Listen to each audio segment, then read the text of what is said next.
ipapanalo lahat ng laban sa Pilipinas ng sabay-sabay. We will take them piece by piece. Paano natin napatanggal si Romualdez? Makinig kayo. Paano natin napababa si Romualdez? Dahil sa tulong ng mga noble retired generals na kasama namin sa House of Representatives. 2 araw lang, bumaba siya.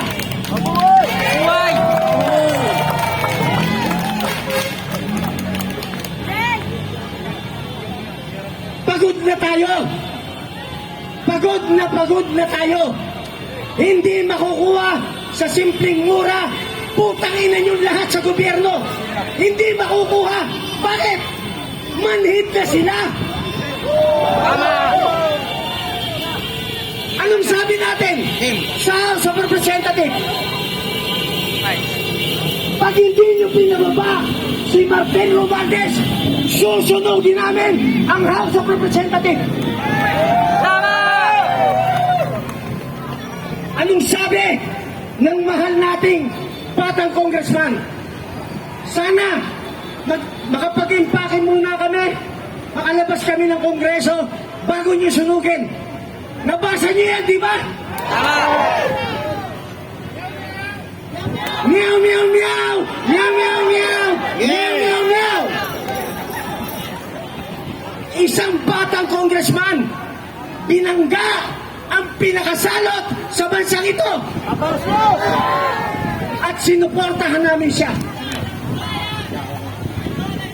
At nanalo tayo sa laban. Ang sabi nila, hindi nyo kayang paubahin ang pinakamalakas, pinakama-influensya, pinakamayaman na tao sa Pilipinas. 2 araw lang, baba siya.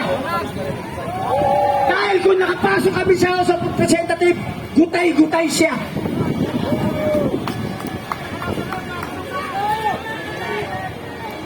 Makinig kayo. Makinig! Tuldukan natin! Makinig lang kayo. Huwag na tayo mag-schedule pa ng ibang rally. Schedule next week. After alas 6, uwi. Schedule na naman, uwi. Schedule, uwi. May panalo pa tayo. Tawagin nyo na. Lahat ng kaibigan nyo. Walang alisan rito. Kahit 1 linggo, mananalo tayo. Nakikinig ang ating mga kapatid na kasundaluhan. Malalim ang pinag-usapan namin kahapon. Ang salita nila sa amin. Makinig kayo. Ano sinabi ni General Browner sa amin? Pakinggan nyo. Ang sabi niya, hindi kami bulag. Hindi kami pipi. Hindi kami bingi. Alam namin ang nangyayari sa bansa.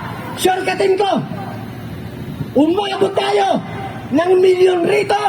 Kami mismo tatawag kay General Browner. Sumama ka na sa taong bayan. Tanong, kaya ba natin pabutin ng milyon? Kaya! Pagkaisa!